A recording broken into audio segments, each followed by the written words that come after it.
What seemed like just a wrongful arrest turned out to be the spark that burned down a 20-year web of corruption. A retired schoolteacher did what no one else dared to: force the system to reveal itself. If this is your first time here, let us know where you're watching from. And if you love powerful true stories like this one, don't forget to like, subscribe, and follow. We bring you new episodes every day. Now, let the journey of Ruth Solomon begin. Harper Ridge, a quiet little town in the eastern US, had been hiding a dark secret for over 2 decades.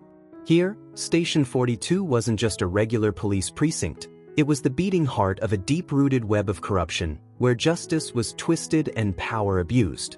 Station 42, built from weathered red brick, sat at the center of Harper Ridge's main street.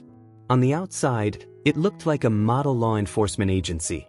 But inside, it was a different world: altered case files, forged evidence, and innocent people arrested without reason.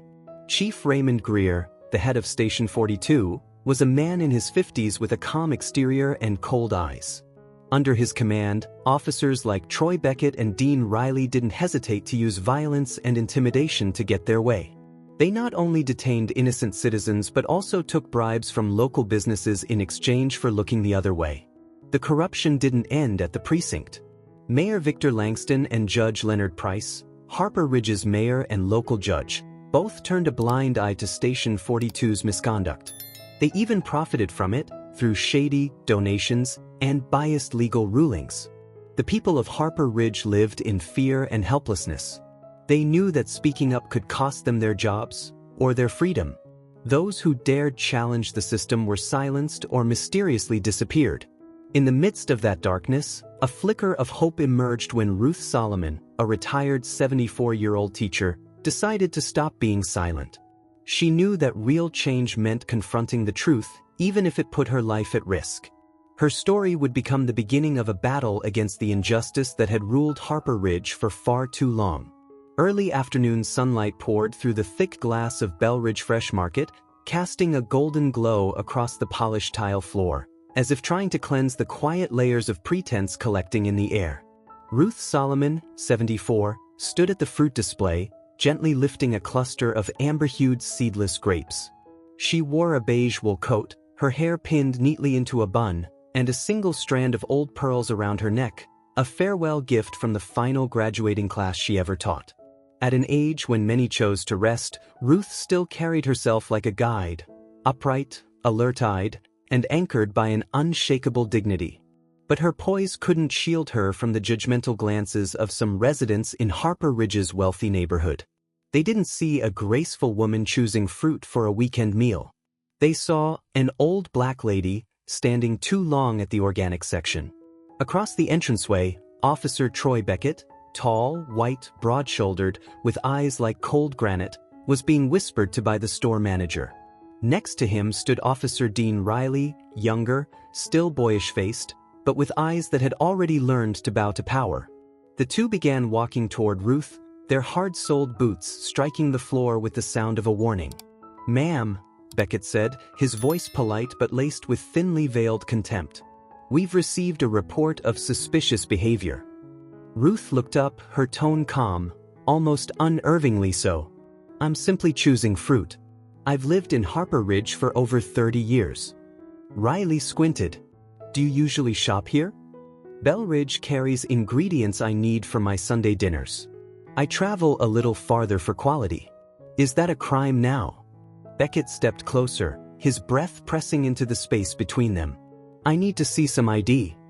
Ruth reached for her purse, but before she could search for her wallet, her arm was suddenly seized. Beckett yanked her hand from the strap with such force she stumbled into the display of Valencia oranges. The fruit scattered across the floor, like silent accusations. "You're resisting," Beckett barked, as if he'd rehearsed that line his whole career. "I'm not," Ruth tried to speak, but Riley had already twisted her arms behind her back.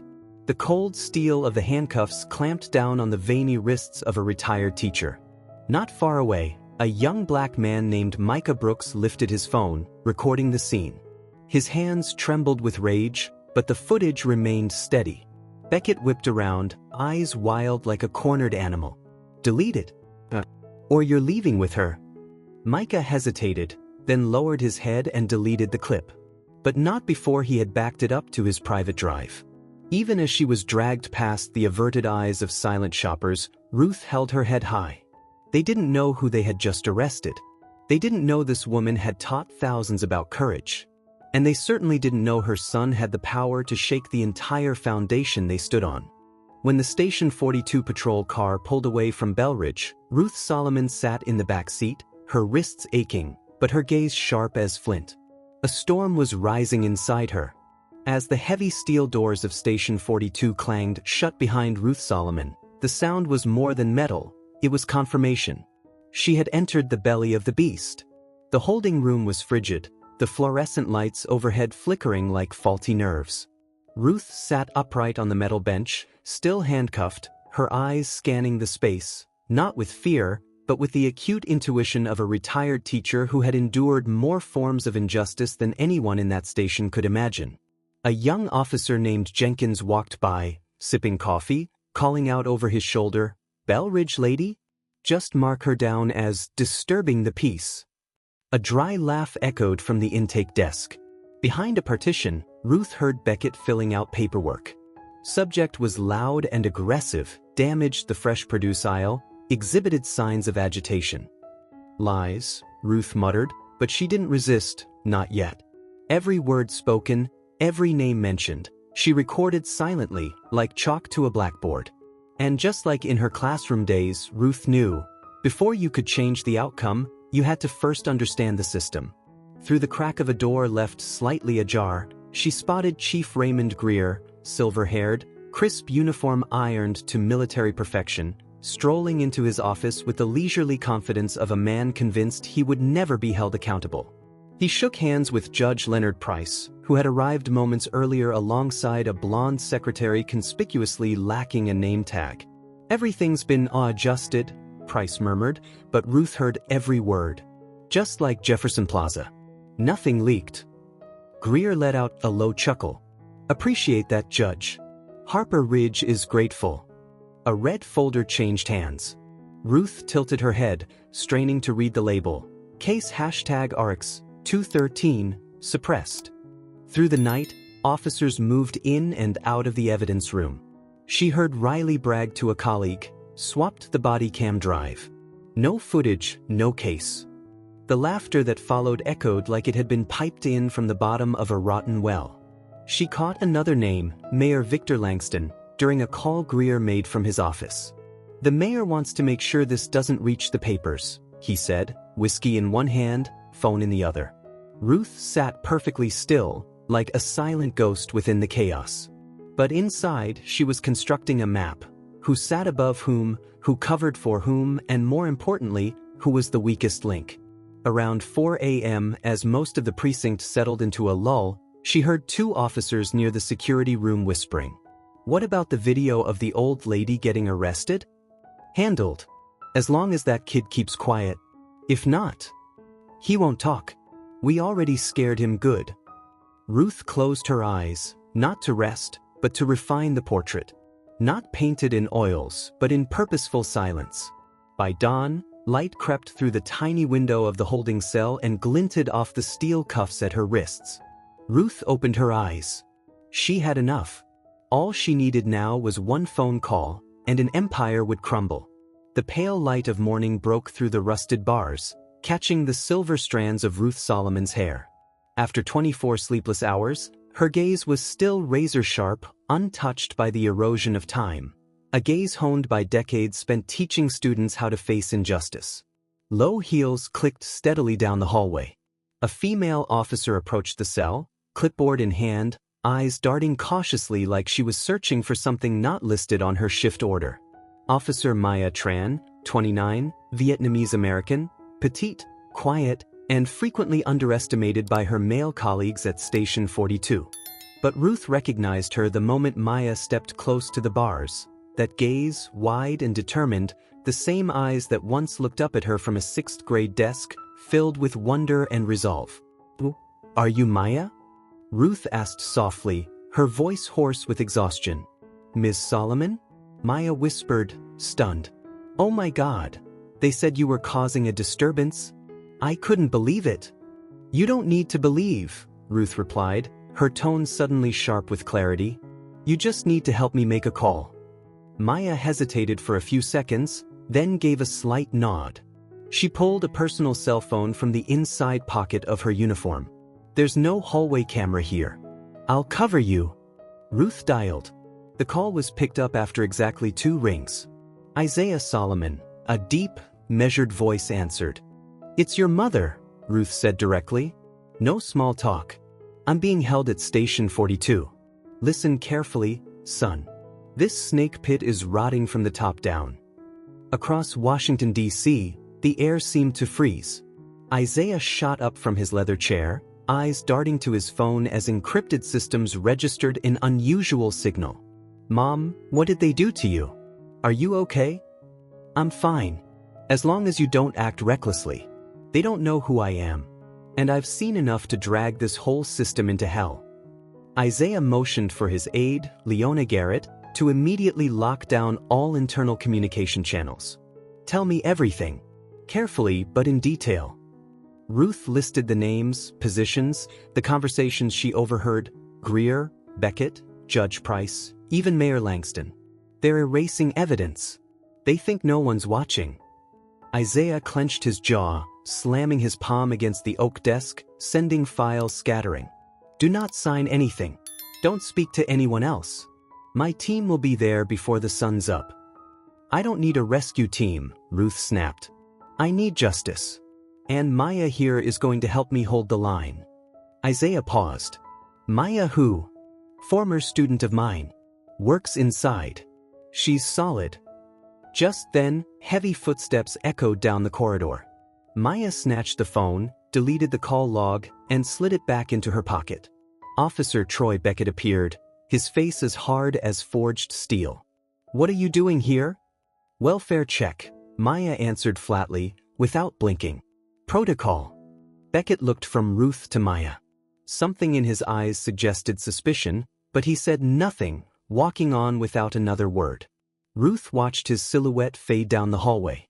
Then she turned to Maya, her voice barely above a breath, but heavy as a vow. We just woke a storm. And this time, it's not leaving anyone behind. In the dim basement of Station 42, Detective Naomi Ellison sat alone in the records room, door locked, overhead lights flickering, and the ventilation system hissing softly like a warning whispered in code. Each time the flicker of light passed over her face, her sun-browned skin and coffee-dark eyes reflected not fear, but resolve. Naomi had been here for 6 years. Once, she believed she could change the system from the inside. But the deeper she went, the clearer it became. The system wasn't broken, it was built this way. Beneath the desk, in a hidden compartment she had lined with paper 3 years ago, Naomi retrieved a silver external hard drive. On it was everything she had archived. Security footage her colleagues thought had been erased, audio recordings of conversations between Greer and Judge Price, images of officers planting evidence in civilians' trunks, and a series of emails from Mayor Victor Langston with subject lines like, quick resolution, keep press out. She plugged the drive into her personal laptop, slid in her earbuds, and double-checked each file, like a skydiver inspecting their rig before the jump. One last time. Her hand trembled slightly as she launched the encryption program. Not from fear of being caught, but because she knew, after this click, there would be no turning back. Let's go, she whispered. The file package was attached to an encrypted email and sent to a classified address.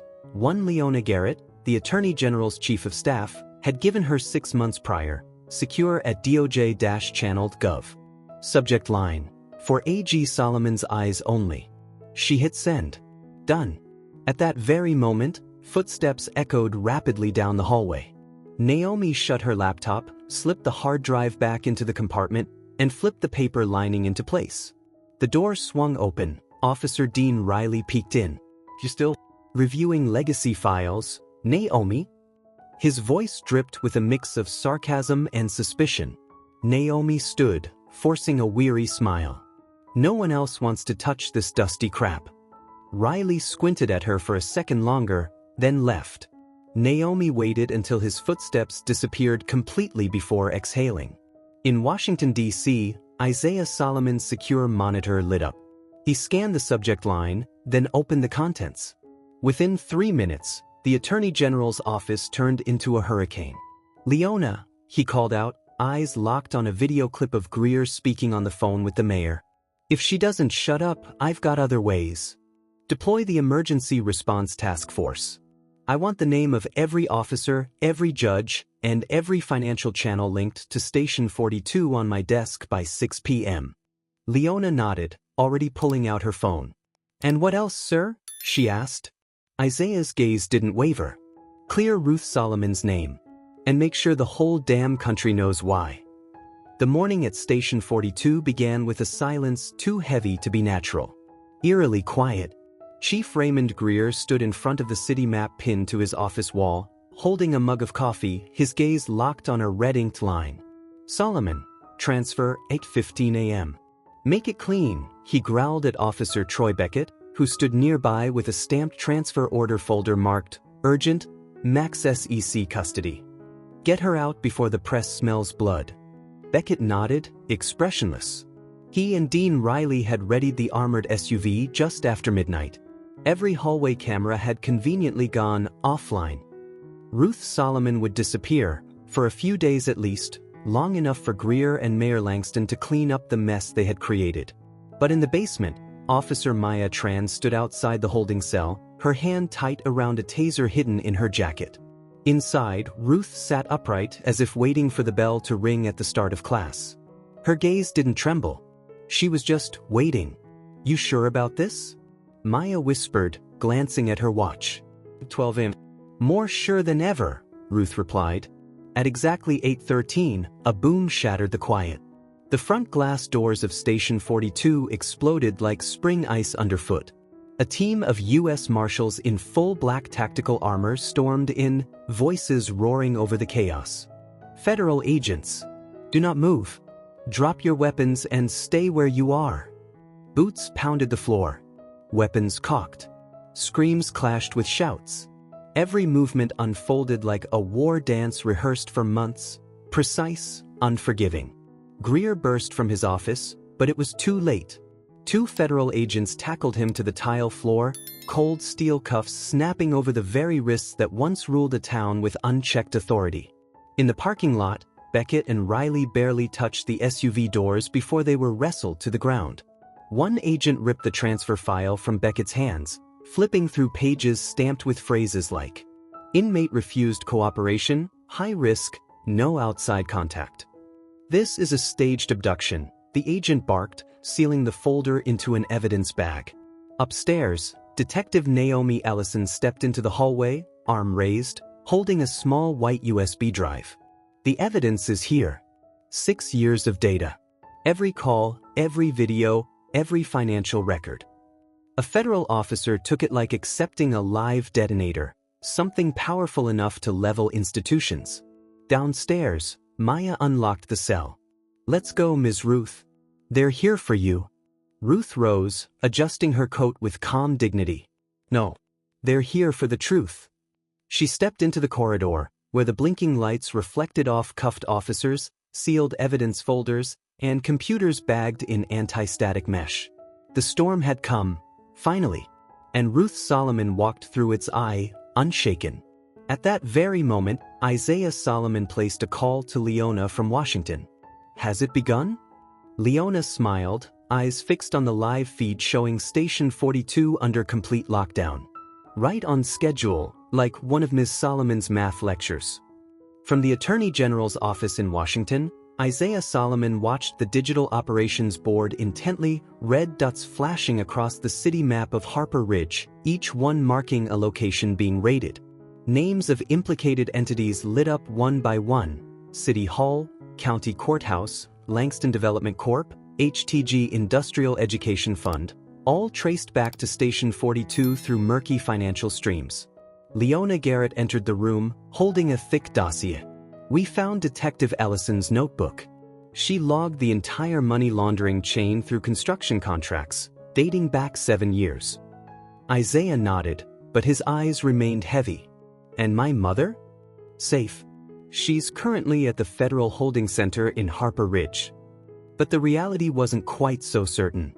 At the Harper Ridge Federal Legal Center, Ruth Solomon sat calmly in an interrogation room across from two federal agents. Her voice was steady as she recounted every conversation, every face, every hallway she'd been led through inside Station 42.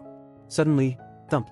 A strange sound echoed from the ventilation shaft behind her. A metallic scrape dragged across the ceiling tiles. One of the agents drew his weapon instantly. "Ruth, get down." Just as a shadow dropped from the ceiling, a masked sniper in all black, an electric flash erupted from behind the door. Officer Maya Tran, now suited in temporary federal gear, had fired her taser. The assassin dropped, convulsing violently. A card slid from the sniper's chest. Internal contract, city-level security clearance. Ruth looked at Maya, eyes filled not with fear, but with a piercing realization. They don't just want to silence me. They're willing to kill. 17 minutes later, inside the Attorney General's office in Washington, D.C., Leona Garrett slammed a high-priority incident report onto Isaiah Solomon's desk. Assassination attempt failed. Your mother is safe. But the attacker carried internal clearance, city level. Isaiah gripped the report, veins throbbing at his temples. Each word burned into his mind like a brand. They've crossed every line, he growled, voice hard as steel. This isn't just corruption anymore. They're eliminating threats the way the mafia once did, by erasing witnesses. He stood, commanding the room like thunder. Leona, I want emergency arrest warrants for Harper Ridge's entire internal security detail. Contact the FBI, DHS, and Special Investigations Unit. No red tape. No warnings. They just declared war on the federal government. Within the next 24 hours, the evidence from Naomi Ellison's USB drives, Ruth's sworn testimony, and the data seized from Station 42 were processed by the Justice Department's legal AI system. The findings sent shockwaves through the entire Department of Justice. And Mayor Victor Langston had received bribes from 5 development funds tied to unlawful seizures of property from low-income families. Judge Leonard Price had made 38 legal cases with clear evidence against Station 42 officers disappear. More than a dozen businesses and local banks were implicated in laundering money through fraudulent welfare programs. But that was just the surface. Isaiah clenched his fists as he stared at the list of names that had yet to be exposed. We've pierced the system, he told Leona. Now it's time to drag it into the light. That day, the federal courthouse in Harper Ridge was packed. Television cameras, reporters from neighboring states, law students, and the townspeople, many of whom had lived in silence for the past 2 decades, all crowded in to witness what the media had dubbed the people versus power. Amid the solemn atmosphere, Ruth Solomon took the witness stand. She wore a navy blue suit tailored to her slight frame, but her voice rang out like a bronze bell. You may proceed, ma'am, said Judge Evelyn Hartman. Ruth nodded gently, placed her hand on the Bible, then looked directly at the jury. Your Honor, she began, I am not a lawyer. I'm not an investigator. I'm just a teacher. But after 40 years in the classroom, I've learned how to observe. And what I observed inside Station 42 was not individual misconduct. It was a system. The courtroom fell silent. Ruth recounted every detail, the conversation between Greer and Judge Price, the complicit look from Mayor Langston captured in leaked footage, the falsified reports, and the plan to make her disappear. She didn't use complicated legal language, just simple, clear sentences. The way she once taught her 5th graders about justice. Direct, powerful, and unflinching. When Ruth finished her testimony, the audience stood in ovation, ignoring the court clerk's repeated demands for order. Next was Detective Naomi Ellison. She presented the evidence she had gathered, audio recordings, emails, hidden body cam footage, financial records. But the moment that stunned the courtroom silent was a single photo. A photo of an internal document bearing Langston's handwritten note. Take care of the old woman before the DOJ gets involved. Finally, Micah Brooks, the young man who had been threatened at Belridge Market, took the stand. He wore a white shirt, his tie crooked, hands trembling, but his eyes burned bright. "I filmed them knocking down Ms. Ruth," he said. "They threatened me, told me to delete it. But I saved a copy. And I saw something that too many people here have been closing their eyes to for far too long." When the video played on the courtroom's large screen, Ruth's voice yelling, "I'm not resisting," followed by the image of Beckett shoving her down, the room fell into a heavy silence. A silence no one could deny. Back in the front row, Ruth gently took Micah's hand. "You were brave, child," she whispered. Micah lowered his head, overcome with emotion. In a nearby office, Isaiah Solomon watched the live broadcast silently. He said nothing, but his eyes held both pride and resolve. This trial wasn't just about conviction. It was the first move in rewriting the rules. 3 weeks after the historic trial, the Harper Ridge City Hall, once a towering symbol of unchecked power, was now surrounded by barricades and a rotating line of journalists stationed day and night. Names once spoken only in whispers now scrolled across national news tickers daily.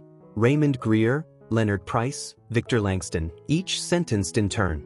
In a verdict nearly 2 hours long, federal judge Evelyn Hartman didn't just deliver sentences, she left behind a lesson carved in clarity. Power without accountability breeds injustice. And injustice, when fed by silence and fear, becomes a system. Today, we are not just punishing. We are reminding the nation, no matter how entrenched a system may seem, it only takes one voice to awaken it. Chief Raymond Greer, sentenced to 27 years in federal prison for abuse of power, evidence tampering, and coercion of witnesses. He said nothing as the cuffs closed around his wrists, but his eyes fell when he saw Ruth Solomon in the front row, sitting upright, her head held high, just as she had the day she walked into that courtroom. Judge Leonard Price, 18 years for accepting bribes and falsifying verdicts.